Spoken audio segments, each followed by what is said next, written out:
नमस्कार दोस्तों, अपनी दुनिया में आपका स्वागत है। प्लीज चैनल को सब्सक्राइब करें, लाइक करें और शेयर करें। दोस्तों, आपने एक कहावत तो जरूर सुना होगा, सांप को दूध पिलाने वाले को सांप छोड़ता नहीं है। वही हाल भारत के साथ हुआ।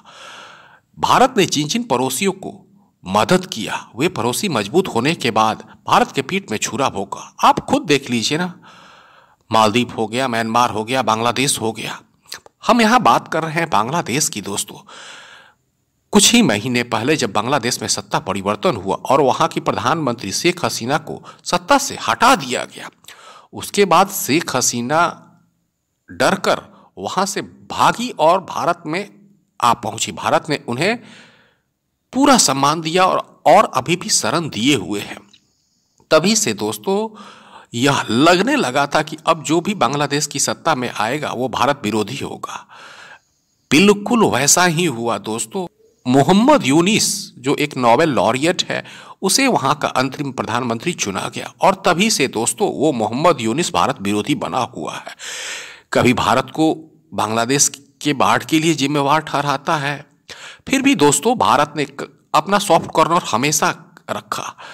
आपको याद होगा कि बांग्लादेश में जो बिजली सप्लाई होता है दोस्तों, वो भारत की अडानी ग्रुप करती है और उस अडानी ग्रुप का जो प्रोजेक्ट है वो झारखंड में है।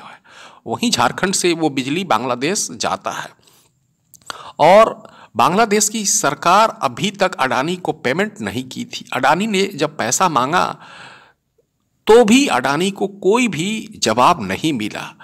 अब लास्ट में अडानी ने बांग्लादेश को 7 दिन का अल्टीमेटम दिया है और बोला है कि अगर आपने हमारा पेमेंट नहीं किया तो बिजली काट देंगे। ये एक बात हो गई। फिर भी दोस्तों आप यहाँ देखिए, भारत ने कितना दरिया दिली दिखाया। भारत ने बांग्लादेश को बोला कि ठीक है, आप नेपाल से बिजली खरीद लीजिए। नेपाल के से जो बिजली ट्रांसमिशन आएगा वो भारत के ज़मीन होते हुए सीधे बांग्लादेश में आएगा। इससे आपको फ़ायदा होगा कि आपके यहाँ बिजली का कोई संकट नहीं होगा, उद्योग धंधे चलते रहेंगे। सोच लीजिए भारत ने कितना दरिया दिली दिखाया। उसके बाद देखिए किस तरह बांग्लादेश ने पाकिस्तान से आर्म्स एंड एम्यूनेशन परचेज किया। ये आर्म्स एंड एम्यूनेशन परचेज करने का मतलब क्या होता है? इसका सीधा ही यही मतलब है कि अगर वार होता है तो भारत को करारा जवाब देंगे या भारत को इनडायरेक्टली रिटेलिएट। दोस्तों, अब जो मैं न्यूज़ बताने वाला हूं दोस्तों, वो हमें भी काफ़ी प्रभावित किया और आप भी प्रभावित होंगे इस न्यूज़ से।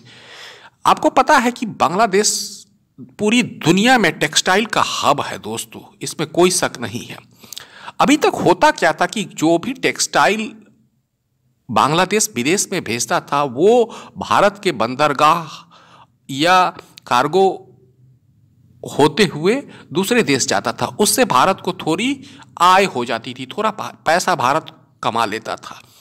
देखिए इस नमक हराम बांग्लादेश ने क्या किया कि जो भी ट्रांसपोर्टेशन भारत के थ्रू होता था, भारत के बंदरगाह से या एयरपोर्ट से होता था, उस डिसीजन को रद्द कर दिया।